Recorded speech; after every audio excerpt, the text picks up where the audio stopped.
Apple's next iPhone event has already been decided, not announced, not leaked, decided the same way it's been decided every single September since 2012.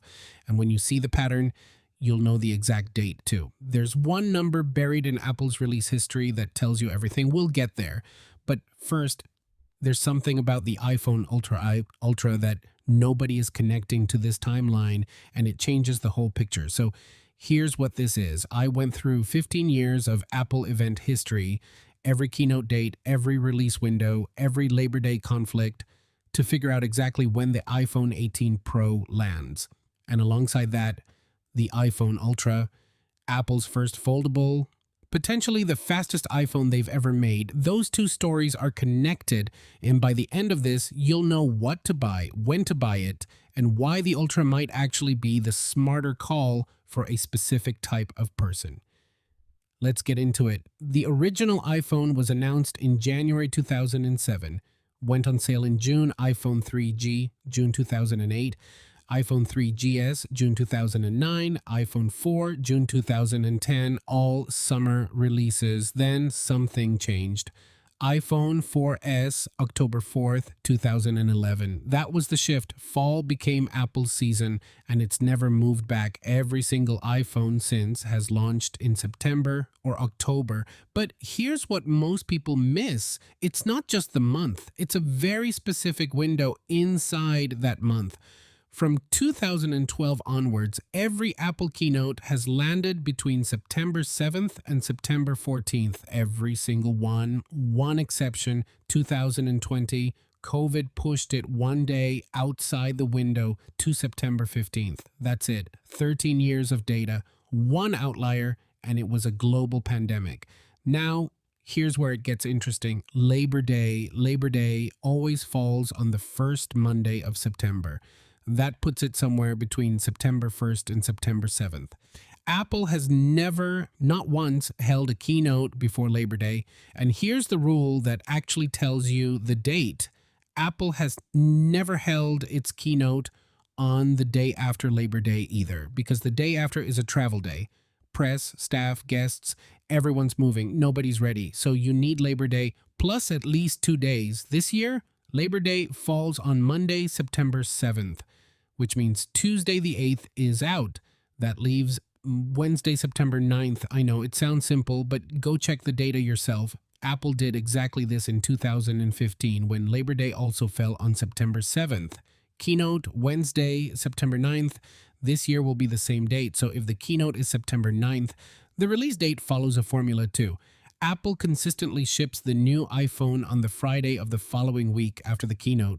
September 9th, keynote. Add 9 days, Friday, September 18th. That is your iPhone 18 Pro release date. Mark it. Now, alongside the iPhone 18 Pro, you're also getting the iPhone 18 Pro Max. Possibly Apple's heaviest iPhone ever. And then the one that actually has me thinking differently about all of this, the iPhone Ultra. Here's what nobody is connecting right now. The iPhone Ultra isn't just Apple's first foldable. It may also be the fastest sustained performance iPhone they've ever shipped. And that comes down to one thing in cooling. The iPhone 17 Pro was the first iPhone with vapor chamber cooling. Here's how it works. Deionized water sits inside the chamber. Heat from the chip turns it to vapor. The vapor moves away from the hot spot, condenses back into liquid, and cycles back. It distributes heat evenly, keeps the chip from throttling under load. Apple credited this system directly for the iPhone 17 Pro's performance. Now, a well-known leaker, Fixed Focus Digital, says Apple has dramatically ramped up vapor chamber orders specifically for the iPhone Ultra, not a recycled version of the iPhone 17 Pro system, not the same unit going into the iPhone 18 Pro, a new, more advanced thermal management system arriving in the Ultra first, then rolling out to the 20th anniversary iPhone. Think about what that means. The iPhone Ultra and the iPhone 18 Pro will likely run the same chip, the A20 Pro, same processor, but the Ultra has better cooling. Better cooling means the chip can run harder, longer, without throttling. That is a genuine performance advantage in a phone that folds, which I didn't see coming. And I'm not going to lie, that surprised me because the Ultra has some very real compromises. Let's be straight about what you're giving up. No Face ID, no telephoto camera, and then there's the thickness. When it's folded, 9.6 millimeters. For context, the iPhone 17 Pro Max is 8.8 millimeters, and the iPhone 18 Pro Max is expected to come in somewhere between 9.9 and 10.9 millimeters, depending on the source. So the Ultra folded sits right in that range. It's not slim. And here's the thing that's worth saying clearly. The iPhone Air, which is 5.6 millimeters thin, ships without a vapor chamber at all. So Apple isn't adding this cooling system to save the Ultra from overheating because it's thick. They're adding it because they want the Ultra to perform above the Pro line.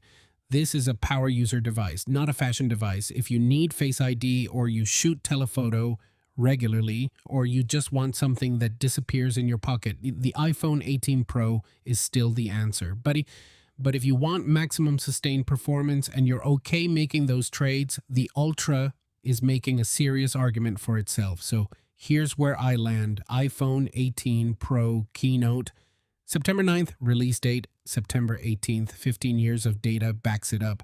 The iPhone Ultra arrives alongside it.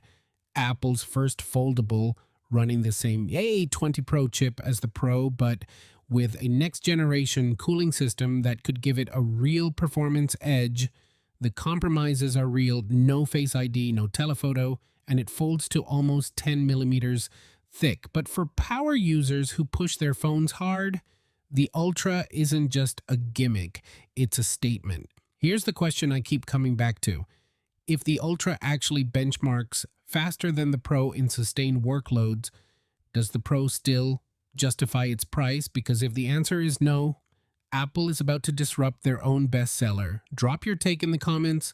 I want to know which one you're actually waiting for, and if you want to understand exactly what the A20 Pro chip is capable of, I've got a full breakdown on that. Watch that next.